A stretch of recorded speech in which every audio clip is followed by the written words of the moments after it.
اللہ تعالیٰ نے قرآن حکیم میں ارشاد فرمایا کہ اے ایمان والو، یہ سورہ نور ہے اور اس کی آیت نمبر 27 ہے۔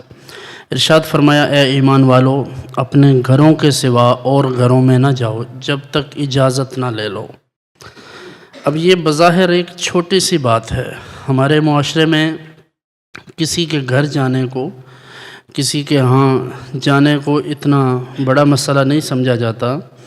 شریعت مطہرہ کے نزدیک اس کی کتنی اہمیت ہے۔ قرآن حکیم نے فرما دیا کہ تم اگر کسی کے ہاں جانا چاہو تو اجازت لے لو۔ اجازت سے مراد یہ کہ جس کے پاس گئے ہو، اگرچہ بے تکلفی ہے پھر بھی گھر میں داخل ہونے سے پہلے اس سے اجازت طلب کرو۔ اب جو گھر والا ہے، ظاہر ہے کہ آپ دستک دیں گے، دروازہ نوک کریں گے یا آپ کھانسی کریں گے، جیسے عموماً آپ جانتے ہیں کہ اپنے گھروں میں بھی داخل ہوتے وقت بندے کا یہ معمول ہوتا ہے، ہم بھی یہی کرتے ہیں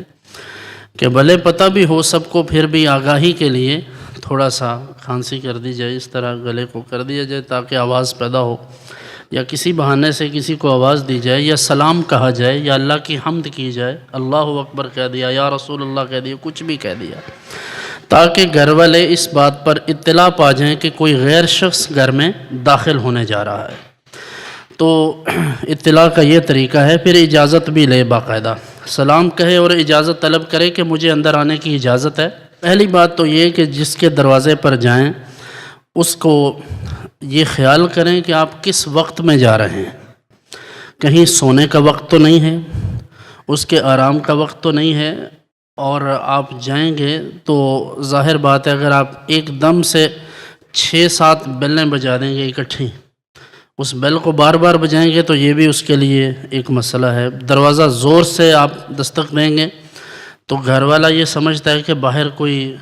ایسا کوئی حادثہ پیش آ گیا ہے شاید، جو اتنا تیزی کے ساتھ دروازہ بج رہا ہے۔ تو یہ چیزیں بھی آداب میں ہیں کہ آپ اگر کسی کے دروازے پر جائیں تو کم سے کم یہ بات ذہن میں رکھیں کہ ہمیں اطمینان سے اور پھر بڑی طریقہ کار کے مطابق، دستور کے مطابق یہ کام کرنا چاہیے کہ دروازہ نوک بھی کریں، دستک بھی دیں تو اس سے بھی اگلے بندے کو تکلیف نہ ہو۔ ایک دفعہ بیل بجتی ہے تو اگلے کو اطلاع ہو جاتی ہے، اگلا باہر آتا ہے، 2-3 منٹ لگ جاتے ہیں، کبھی کوئی واش روم گیا ہے، کبھی کوئی عورت ہے تو کھانا بنا رہی ہے، کچھ بھی، لہٰذا یہ اجازت اس طرح طلب کرے۔ اور جب کوئی آ جائے اور وہ پوچھے کون، آگے سے جواب میں یہ کہا جاتا ہے عموماً میں۔ اب میں کا مطلب تو کسی کو نہیں پتہ کہ میں سے کون مراد ہے، کیا نام ہے، تو سیدھی سی بات ہے جب آپ سے پوچھا جائے کہ کون تو اپنا نام لیں۔ ظاہر بات ہے وہ جس نام سے آپ کو جانتے ہیں، جب آپ اپنا نام لیں گے تو وہ آپ کو اجازت دیں گے۔ تو طریقہ کار یہی ہے کہ جب کسی کے ہاں جائیں سلام کہیں، پھر اس سے گھر جانے کی اجازت طلب کریں، اگرچہ بے تکلفی ہو پھر بھی گھر میں داخل ہوتے وقت۔ ہمارے حضرت صاحب بھی، ہم نے خود بھی دیکھا، سنا بھی، جب تشریف لے جاتے تھے، اسی لیے ہمیں بھی یہ عادت ہے کہ کہیں بھی جائیں بھلے کوئی ساتھ بھی ہو تو ہمارا بھی یہی عادت بن گئی ہے کہ اس کو کہتے ہیں کہ آپ آگے چلیں، کیونکہ گھر والا جب خود آگے جائے گا خواتین کو اطلاع ہو جائے گی، وہ سائڈ پہ ہو جائیں گی، باپردہ ہو جائیں گی، گھر والوں کو اطمینان ہو جائے گا، کوئی مشکل نہیں پیش آئے گی ان کو۔ تو سنت طریقہ بھی یہی ہے کہ جب گھر میں جائیں کسی کے ہاں تو آپ کسی کو اطلاع بھی دیں، پھر آگے گھر والے کو ساتھ لے کر جائیں تاکہ اسے کوئی مشکل پیش نہ آئے۔